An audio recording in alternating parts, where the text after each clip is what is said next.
आज हम उन लोगों के दिमाग में झांकने वाले हैं जिन्होंने इस बात को हमेशा के लिए बदल दिया कि बच्चों को सिखाया कैसे जाना चाहिए। आज की हमारी चर्चा का विषय है बाल केंद्रित और प्रगतिशील शिक्षा। मतलब आज स्कूलों में जो तरीके हैं ना, जैसे group projects, activity based learning. हाँ बिल्कुल।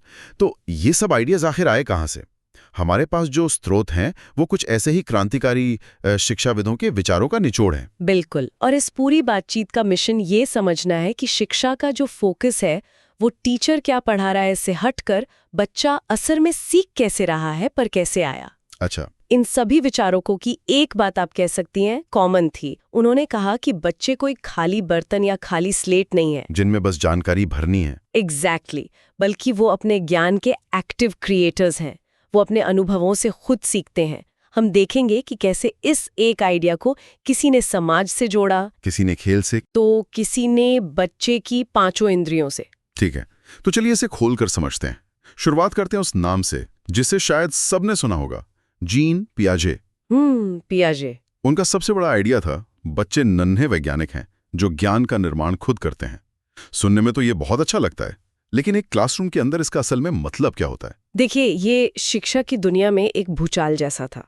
पियाजे का जो कॉग्निटिव कंस्ट्रक्टिविज्म है वो कहता है कि बच्चे ज्ञान को सोखते नहीं बनाते हैं, और क्लासरूम के लिए इसके 4 बड़े मतलब हैं। 4 मतलब? जी। पहला है तत्परता, रेडीनेस।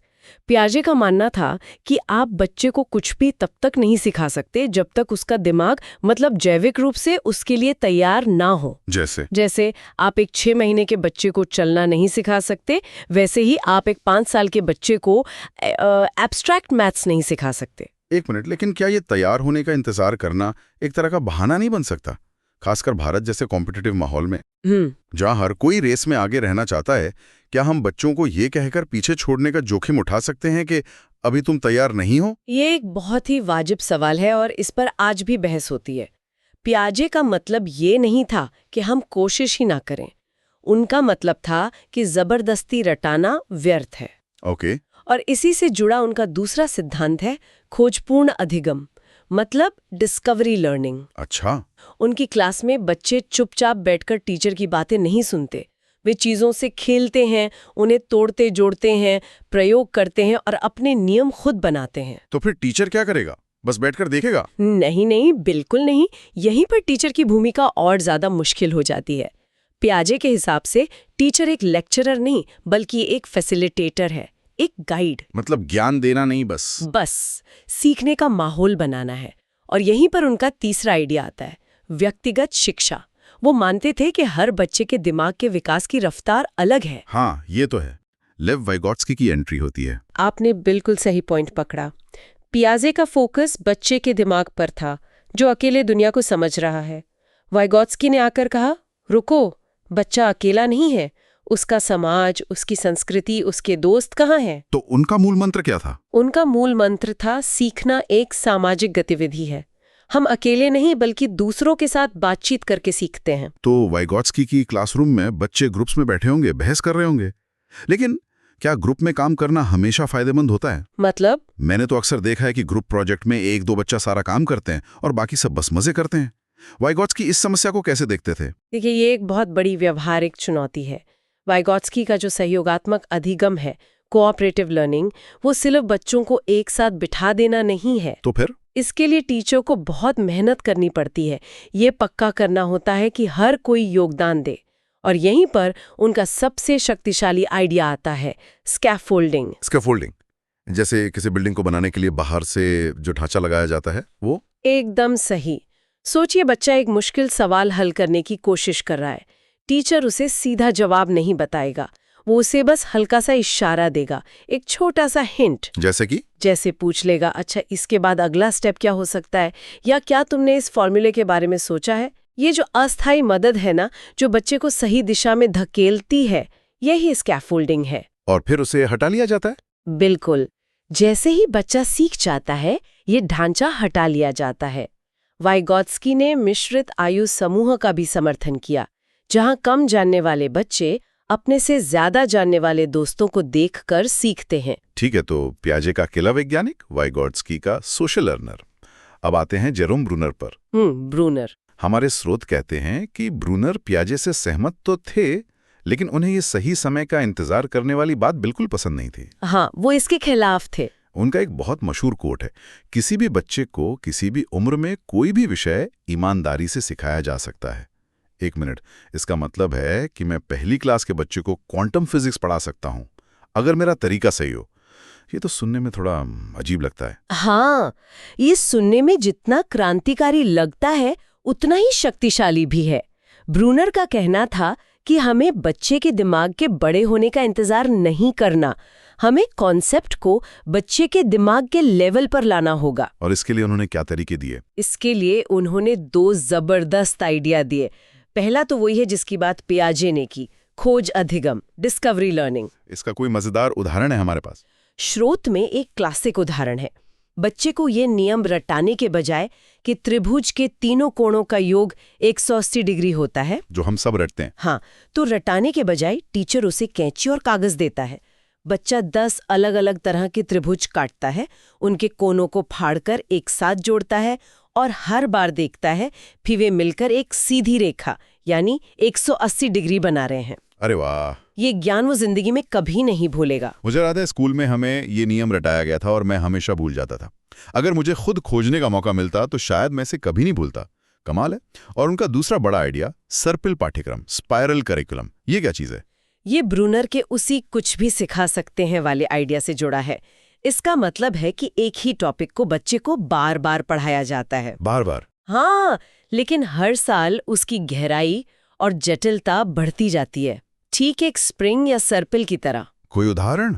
जैसे सोलर सिस्टम के बारे में पहली क्लास में शायद सिर्फ ग्रहों के नाम बताए जाएं, तीसरी क्लास में उनकी तस्वीरें और क्रम, 7वीं में गुरुत्वाकर्षण और परिक्रमा के नियम, और 11वीं में शायद ग्रहों के बनने की थ्योरी। अच्छा, टॉपिक वही है पर लेवल बढ़ता जा रहा है। बिल्कुल, हर बार आप उसे एक नए और गहरे लेवल पे समझ रहे हैं। ये सब दिमागी कसरत की बातें हो गईं, पियाजे, वाइगोत्स्की, ब्रूनर। लेकिन छोटे बच्चे तो अपने हाथों से, अपनी इंद्रियों से दुनिया को समझते हैं। सही बात है।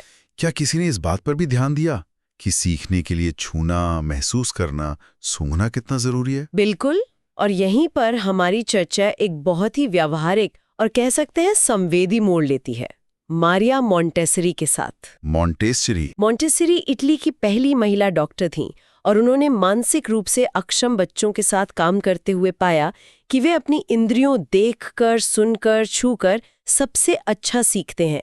यहीं से उनकी रेवोल्यूशनरी मेथड का जन्म हुआ। मैंने मोंटेसरी स्कूलों के बारे में बहुत सुना है। वे अंदर से दिखते कैसे हैं? क्या खास होता है उनमें? उनका पहला सिद्धांत है तैयार वातावरण, प्रिपेयर्ड एनवायरनमेंट। मोंटेसरी स्कूल में हर चीज बच्चे के साइज की होती है। जैसे छोटी कुर्सियां, नीचे रखी अलमारियां, हल्के जग जिन्हें बच्चा खुद उठा सके।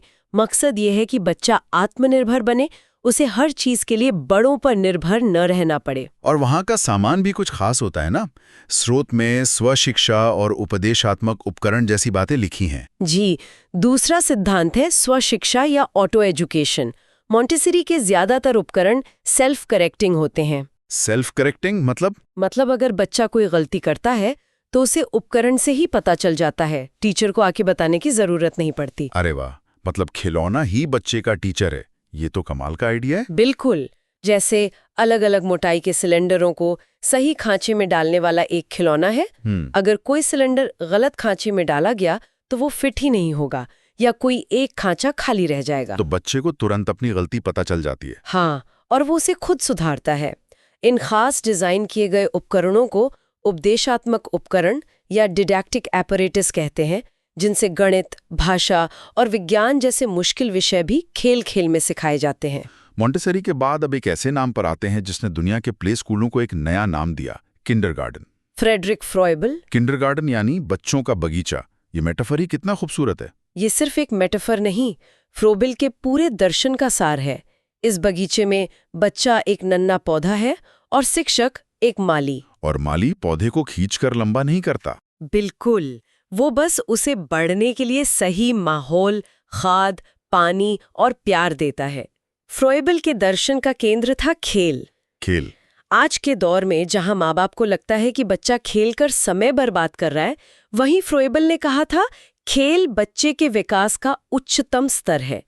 उनके लिए खेल ही बच्चे का सबसे सीरियस काम था। हमारे स्रोत में उपहार, गिफ्ट्स और व्यवसाय, ऑक्यूपेशंस का भी जिक्र है। ये क्या था? फ्रॉइबल ने बच्चों के खेलने के सामान को 2 हिस्सों में बांटा था। उपहार वे ठोस चीजें थीं जैसे ऊन की गेंद, लकड़ी के क्यूब्स, सिलेंडर, ये अपना आकार नहीं बदलती थीं। अच्छा। और इनसे बच्चा दुनिया के मूल आकार और नियमों को समझता था। वहीं व्यवसाय रचनात्मक गतिविधियां थीं जैसे मिट्टी से कुछ बनाना, कागज मोड़ना या धागों से बुनाई करना। तो एक से समझना और दूसरे से बनाना। एकदम सही। उपहार दुनिया को समझने के लिए थे और व्यवसाय खुद को एक्सप्रेस करने के लिए। ये यात्रा कमाल की रंगी है, पियाजे के वैज्ञानिक से लेकर फ्रॉइबल के बगीचे तक। और अब हम आते हैं सबसे नए और शायद सबसे क्रांतिकारी दृष्टिकोण पर, राजियो एमिलिया। राजियो एमिलिया ये नाम इटली के एक शहर का है जहां लॉरिस मालागुजी ने दूसरे विश्व युद्ध के बाद इसे विकसित किया। राजियो एमिलिया दृष्टिकोण सच में क्रांतिकारी है क्योंकि यह बच्चे को एक बेहद काबिल और शक्तिशाली इंसान के रूप में देखता है। इसका पहला सिद्धांत ही किसी कविता जैसा लगता है। क्या है वो? बच्चों की 100 भाषाएं, द 100 लैंग्वेजेस ऑफ चिल्ड्रन। मालागुजी का मानना था कि बच्चे सिर्फ बोलकर या लिखकर नहीं सोचते, वे 100 अलग अलग तरीकों से खुद को एक्सप्रेस करते हैं। ड्राइंग, पेंटिंग, डांस, म्यूजिक, नाटक, मिट्टी के काम के जरिए। ये तो हमारी पारंपरिक शिक्षा के बिल्कुल खिलाफ है, जो सिर्फ पढ़ने लिखने यानी 2-3 भाषाओं पर ही सारा जोर देती है। बाकी 97 भाषाओं का क्या? एग्जैक्टली।